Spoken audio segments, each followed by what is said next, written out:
Nous sommes de retour en direct sur le plateau de TV Finance pour cette édition du 11 juillet 2025 de votre émission quotidienne qui s'attarde à comprendre, expliquer, analyser l'actualité et modéliser des points d'entrée ou de sortie, notamment sur l'indice phare parisien, le CAC 40. Et c'est tout le travail d'Antoine Quesada. Bonjour Antoine. Bonjour Louis-Antoine. Antoine, vous êtes légèrement un peu trop décalé sur notre dos gauche, donc votre droite. Est-ce que vous pouvez rebasculer un petit peu de l'autre côté? C'est parfait, Antoine. Merci beaucoup, Antoine Quesada. C'est nickel. Merci beaucoup, Antoine, d'être avec nous ce matin. Antoine Quesada, vous êtes trader, formateur et coach chez AQTS.fr.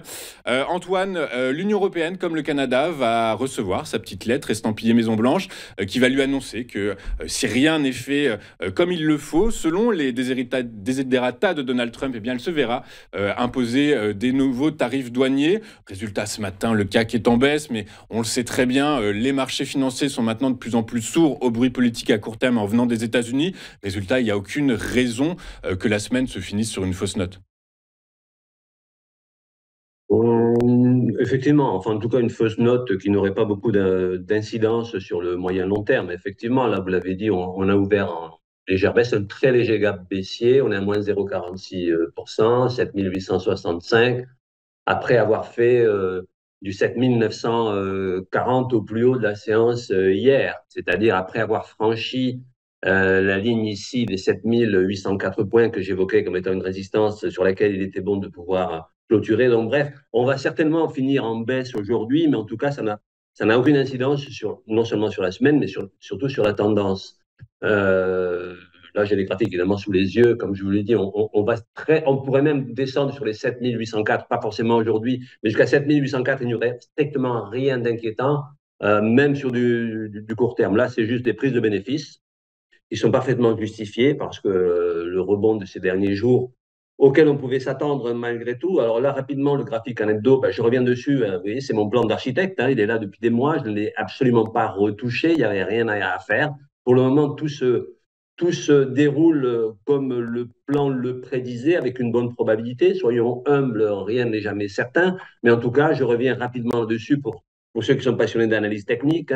La fameuse divergence haussière classique ici, qui est une divergence de retournement à la hausse, je vais passer rapidement. Alors certains me disent, mais est-ce que parce qu'il y a une divergence, je sais que ça va monter? Comme je l'ai évoqué à maintes reprises, ma méthode utilise des divergences, mais elle est construite à partir d'un faisceau d'indicateurs et d'éléments qui viennent augmenter la probabilité d'un signal. Comme vous le savez ou pas, moi je suis obsédé par la notion de probabilité. Faire des opérations de trading, on n'est pas devin. Les fondamentaux sont là, mais on peut les interpréter de mille manières. Moi, ce qui m'intéresse, c'est la probabilité que mon système me donne raison le plus souvent. Pas pour flatter mon ego, mais juste pour faire du gain sur les marchés. Je crois qu'on est tous là pour ça. Ne soyons pas hypocrites. Donc, rapidement, pour le moment, l'hebdomadaire, on l'a ici. Si on venait à clôturer, c'est très probable. Vous voyez, on est à 7861. Comme je l'ai dit, on a atteint 7940. On va très certainement clôturer au-dessus des 7804. C'est très, très bon signe pour le moment. Et en plus, ces 7804, c'est largement au-dessus des 61,8% de FIBO qu'on avait déjà franchi il y a quelques semaines et ensuite on avait retracé pour revenir sur le niveau de 50% que vous avez ici à 7812 points, que je ne m'abuse. Oui, c'est ça, pardon, 7510 points que j'avais déjà évoqué comme étant un gros support et sur lequel on a bien rebondi. Bon, bref, je passe vite là-dessus.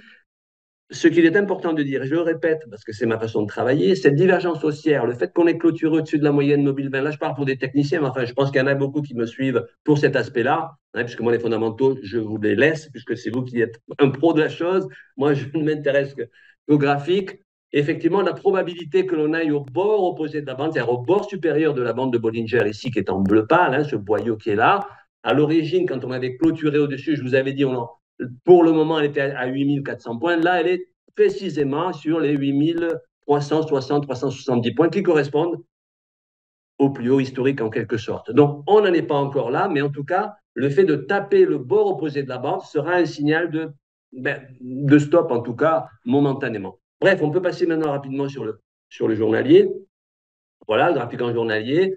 Donc là, c'est pareil, on a latéralisé depuis pas mal de temps. Cela dit, effectivement, ce rebond sur les 7510 points, qui correspondait à 50% de retracement de Fibonacci, qui correspondait à cette grande oblique haussière ici en noir, qui est là depuis des mois passés, qui était un gros support, En plus, avec le support horizontal en rouge ici, je vous avais dit, il y a énormément de support sur le CAC 40. Donc, on a fini par franchir la fameuse oblique baissière qui coiffait les cours.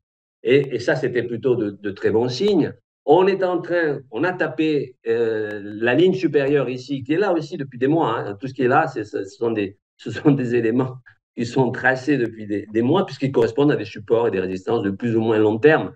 Et les supports et les résistances, ça n'est pas le fait du hasard, c'est simplement que le marché a de la mémoire. Et si vous êtes planté en achetant à 8000 points, si le marché descend à 7000, vous vous souviendrez qu'à 8000, vous récupérez votre argent. Donc, si le marché revient à 8000, évidemment, vous serez tenté de sortir du marché. Et là, vous aurez construit vous-même, vous aurez contribué à construire une résistance. Bref, tout ça pour dire que ces supports et ces résistances, pour le moment, ils fonctionnent à la perfection. Ça ne veut pas dire que la suite sera la même, mais en tout cas, pour le moment, le scénario le plus probable est en train de se produire. Certes, Donald Trump va encore faire des siennes cette semaine. Vous voyez que le marché, malgré toutes les mauvaises informations, a déjà bien ingurgité tout ce qui était négatif. Et comme je le disais la semaine dernière, la moindre bonne nouvelle était de nature à pousser le marché vers le haut. C'est ce qui s'est passé cette semaine, qui s'écoule. Donc là, il y a des prises de bénéfices tout à fait logiques.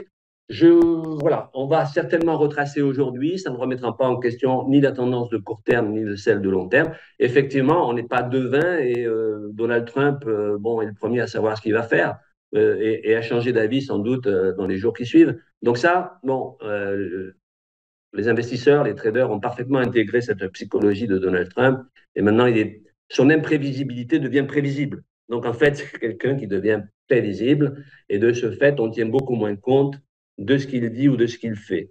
Mais ça favorise simplement la spéculation. La spéculation, ben, c'est du trading de court terme, mais dans une tendance de fond qui globalement est plutôt haussière. Donc, rien d'inquiétant. On va très certainement clôturer en négatif aujourd'hui, pas forcément pas pour la semaine, mais je dirais que tant que l'on reste au-dessus des 7800 points à court terme, il n'y a strictement rien d'inquiétant et le fait de franchir ensuite la résistance en horizontale ici en pointillé vert, qui est autour des 7916, de la refranchir en clôture, libérera à ce moment-là la forte probabilité d'aller chercher peut-être, probablement, les plus hauts historiques dans les jours, semaines qui viennent.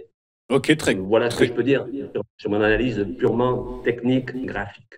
Eh ben, écoutez, on vous a bien entendu, on va suivre tout ça avec grande attention et eh ben, écoutez Antoine, merci pour cet optimisme et cette visibilité que vous nous offrez dans un marché totalement illisible, mais de plus en plus clair quand même, comme vous l'avez expliqué, l'imprévisibilité prévisible de Donald Trump. Moi, illisible, oui, mais tout dépend tout dépend des lunettes que vous portez, en fait. Hein. La lisibilité ou l'illisibilité dépend de votre ophtalmo et de votre acuité visuelle. Exactement, tout à fait. Écoutez, merci beaucoup Antoine d'avoir été avec nous ce matin. Antoine Quesada, trader, formateur et coach chez AQTS.fr avec nous tous les vendredis matin pour nous expliquer comment trader le CAC 40. Merci beaucoup Antoine, à la semaine prochaine. Nous on marque une courte page de publicité et juste après on va retrouver les Market Movers de James D. Twatty. À tout de suite sur Téléfinance.